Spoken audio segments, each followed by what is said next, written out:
If you're just walking down the street, you have the cars. All cars now are made out of plastic. You have some of the paint chips on the road are plastic, water bottles, plastic cups, takeout food containers. It's in our beer, it's in our table salt, it's in the air, it's in shellfish, it's in meat, it's probably in your salad because lettuce comes in a plastic container. Plastic is in everything. Microplastics exist in the ocean. The entire world is connected by oceans, and so it's really everywhere.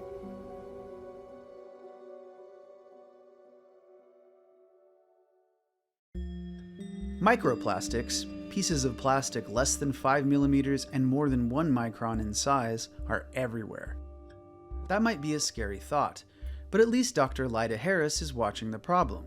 As a microplastics fellow at the Seattle Aquarium, she gets an up-close look at how these tiny particles affect the waters and creatures around us, and her typical day at the beach is probably a lot different than yours. So sometimes you can get things that look like that, but we have to do polymer analyses on it to figure out what exactly it is. A plastic bag or a water bottle, it doesn't just degrade back to the carbon chain. It will break apart into smaller and smaller pieces before it can do that. So these water bottles can be in the environment upwards of 100 to 500 years. Found a stand-up paddleboard fin, quite a few wrappers, some bottle caps, this very fun number 11 torpedo. So the white cotton lab coat is just to reduce contamination on all levels. Plus it looked really good. For all the disturbing implications microplastics bring, scientists are only just beginning to understand this new field of study. The term microscopic plastic was first published in 2004. Since then, the field has been growing at an exponential rate, and we've been doubling the quantity of publications every year, which is wild.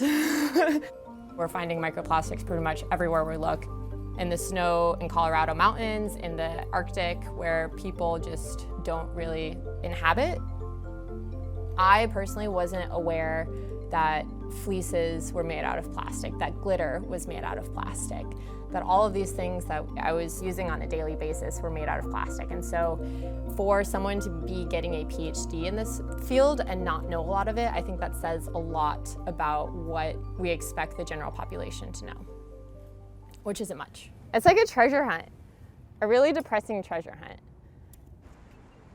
For Lyda, it's not just about getting people to skip takeout containers or buy sustainable t-shirts. It's about changing the way we think and our relationship to everything we buy, sell, and consume. When you think about capitalism and consumerism, we're also consuming at a rate that we've never consumed before.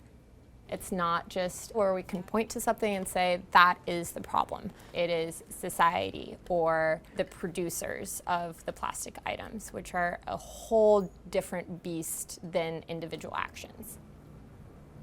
Because it's a systemic problem, it really needs to be attacked at the source. And so the source isn't the store. The source is the petrochemicals. The source is those fossil fuels that are making the plastic. The other part that really bothers me about this research is how much plastic I produce in trying to study how much plastic is in the ocean. It's all plastic that ends up in our waterways. It's clogging stomachs of whales and sea turtles and albatross and seagulls.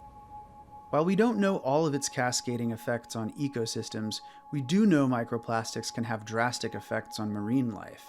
Chemical pollutants like DDT and PCBs attach to these particles, and they can suppress hormones, immune systems, and fertility when animals ingest them. There's estimates that there's going to be more plastic in the ocean than fish by 2050. And that's just getting bumped up every year. Yeah, there's some plastic in here. My hope for the future is that people wake up and realize what is happening. To put it bluntly, scare the shit out of people. Being someone who studies this field, it can be really overwhelming. It can be really sad, it can be really depressing. It's very sobering to realize that this might be the cleanest we see our oceans in the future. Like today might be the cleanest it will be. But there is also the thought of what I'm doing matters, and what I'm doing, while it's not going to change society today, it can change society in the future. These are all of the ones we've counted so far. If Lyda has indeed scared the shit out of you, that's the point. But her second point is to shake you out of that fear and take action, because you can. And it's easier than you might think. You can help by staying curious and engaged, supporting and spreading the news from scientists so that more people understand the problem and support scientific innovations that could one day break down microplastics safely within the environment. It won't always be easy, but it'll be worth it. I wake up every day, and some days it's really hard. It's really hard to do the work that I do and be happy about it. And other days, when that happens, it can also be a motivator to do it.